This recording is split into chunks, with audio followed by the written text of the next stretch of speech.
El nuevo índice oficial para medir la inflación es el tema, ¿no? Acabó por ser la gran cuestión de estos días.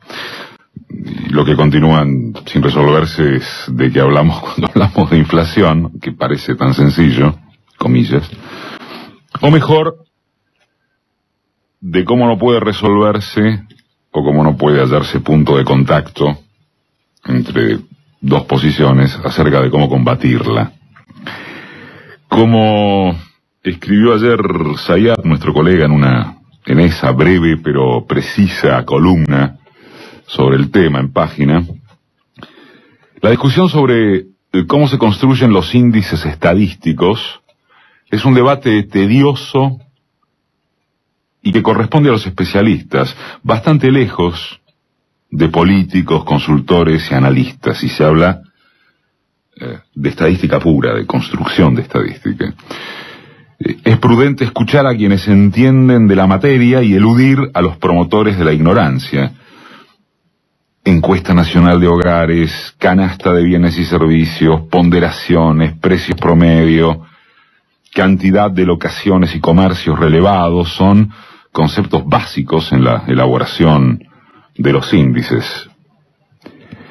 Y cualquier otra consideración, como la inflación del changuito, u otras definiciones que parten del ombligo, solo contribuyen a confundir. Y otro señalamiento destacado, se nos ocurre, es que nadie, ni desde la oposición formal, ni desde la que se nuclea en los consultores sistemáticamente requeridos por los medios adversos al gobierno, nadie salió a cuestionar el nuevo índice. Nadie. Hasta Moyano lo respaldó. El dato es relevante porque tanto las cifras de los asesores del establishment como las que difunde la oposición parlamentaria en sus teatralizaciones mediáticas mensuales se basan exclusivamente en las variaciones de precios de acá de Capital y del Gran Buenos Aires. En cambio, el indicador debutante mide la inflación en todo el país y está compuesto por 6 canastas que conciernen a noroeste, noreste, Cuyo, Patagonia y las regiones pampeana y metropolitana, en cada lugar con 520 variedades que se derivan de 150 productos a través de la suma de bienes y servicios en cada zona. Estas precisiones, sin perjuicio por supuesto del descrédito absoluto que tenían los números inflacionarios del INDEC, dejan muy débil a la sustentación científica del índice brindado por la oposición y sus agencieros. El jueves, antes de ayer, Capitanich relató ciertas anomalías infartantes acerca de cómo la oposición mide los precios. No es la cosa que piense cada quien de Capitanich o del gobierno, sino que es técnico. Una de las metodologías de las consultoras privadas toma lo que cuestan alimentos y bebidas en el microcentro porteño únicamente. Y otra apenas releva a 2 supermercados de Buenos Aires. Lo más impresionante es que el jefe de gabinete no fue desmentido. Ninguno de los periodistas presentes o de los que podían estar, muchos de los cuales supuestamente representan o representaban lo imperioso de que los funcionarios dieran explicaciones con prensa libre delante, ninguno fue capaz de retrucarlo, ni durante ni después. Esos, o los medios a que pertenecen, fueron los proclamadores del queremos preguntar. No preguntaron nada. Esto es carácter transitivo puro. No es algo medible opinativamente. Si las cifras privadas que contrarrestaban al marcador oficial eran solo e igualmente de Capital y Gran Buenos Aires, ¿sí? Y si ahora todos aceptan que el nuevo índice es realista, porque entre otras cosas mide los precios en el total del país, significa que el índice privado era tan trucho como el oficial. Es carácter transitivo.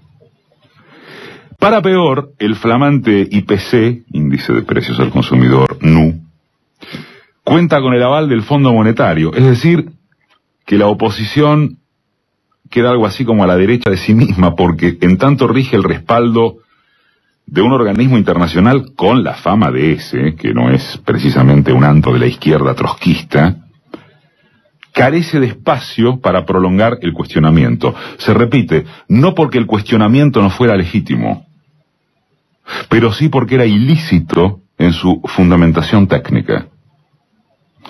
Y a esta altura, aspecto el siguiente que, no digamos una mayoría, pero una gran porción de los análisis circulantes nunca expuso, digamos de una vez por todas, que nunca se trató de que el INDEC fuese un órgano conducido por bobos o trastornados, autoconvencidos de los falsos o incompletos guarismos que difundía. Lo que el gobierno venía mintiendo del índice inflacionario fue una decisión política, cuyos costos centrales los pagó en imagen el cuco de Guillermo Moreno. ¿A efectos de qué? De que los bonos indexados por inflación, en manos de los sectores que viven de ella, no condujesen a un terremoto en las cuentas fiscales.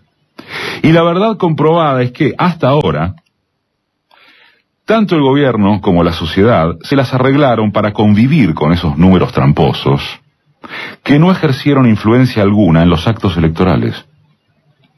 El antecedente semiológico más cercano, no el único ni mucho menos, son las elecciones presidenciales de 2011, cuando el kirchnerismo arrasó con el 54% y una distancia abrumadora sobre los dispersos que se le enfrentaban y enfrentan. En ese momento, o etapa, la inflación oficial ya era fuertemente cuestionada, pero no como factor decisorio.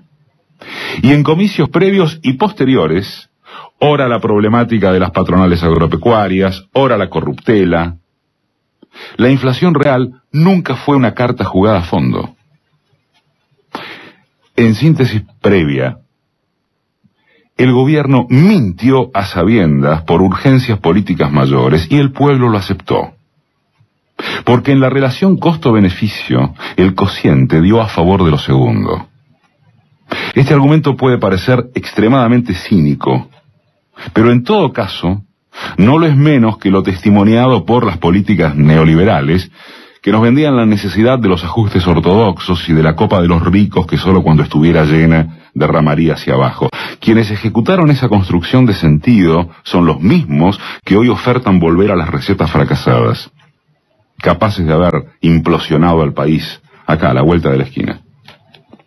No tienen autoridad moral para criticar nada y de mínima debería aceptarse que no fueron menos mentirosos que el kirchnerismo manejando las cifras de la inflación.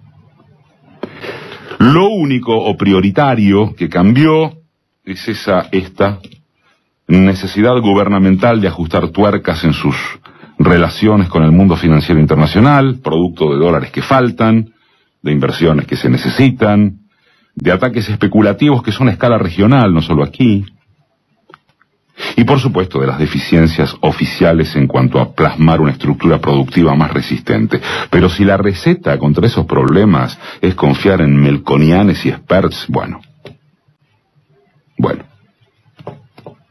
vaya con lo que nos espera. Se lo podría analogizar con el pase de Raúl Otace, el alcalde de Merlo y quizá el más afamado como, pongámosle, varón de los intendentes del conurbano, a las huestes de Sergio Massa, porque recordemos, Massa es quien dice que viene a renovar el proyecto nacional y popular. Su foto con Otace provocó conmoción en el propio peornismo opositor, como suele ilustrar Berbisky. Por suerte siempre queda la opción de Carriolandia y las tropas de las chicas paquetas y divertidas de San Nicolás de Bari. ¿Lo vieron el video eso? Por favor, pongan YouTube. Disquisiciones de este tipo al margen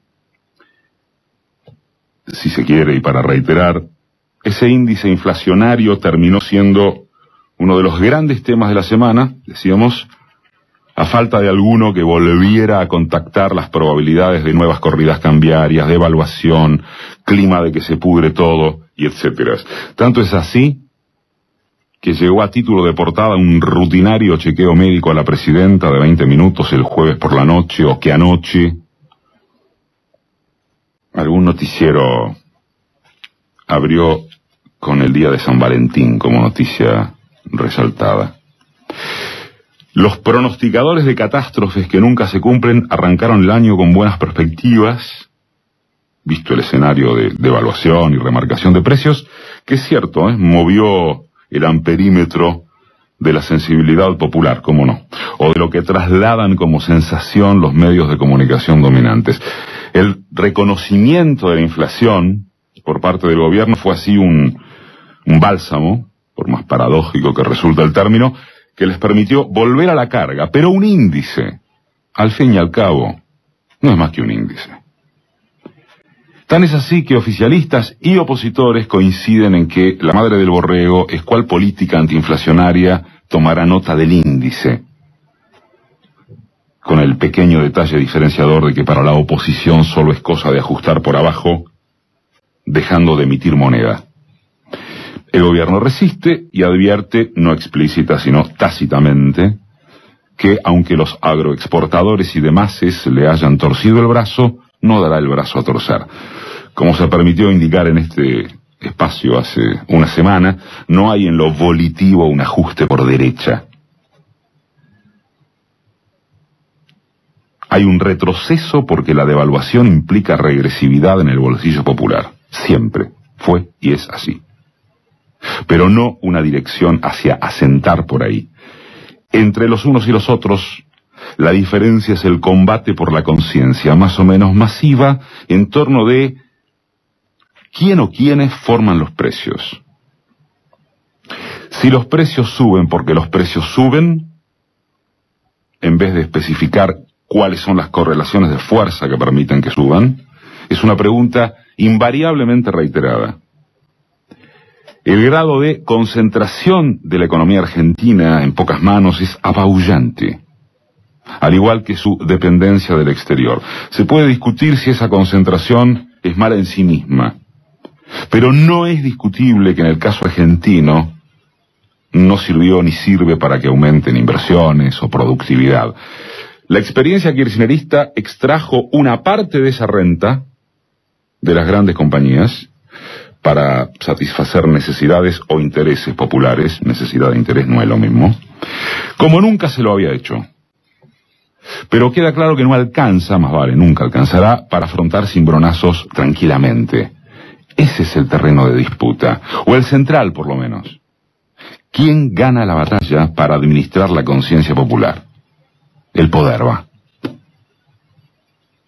La pueden ganar los que terminaron con el país como ya se sabe, o quienes aún presentan pelea contra los que condujeron, para no abundar, a diciembre de 2001.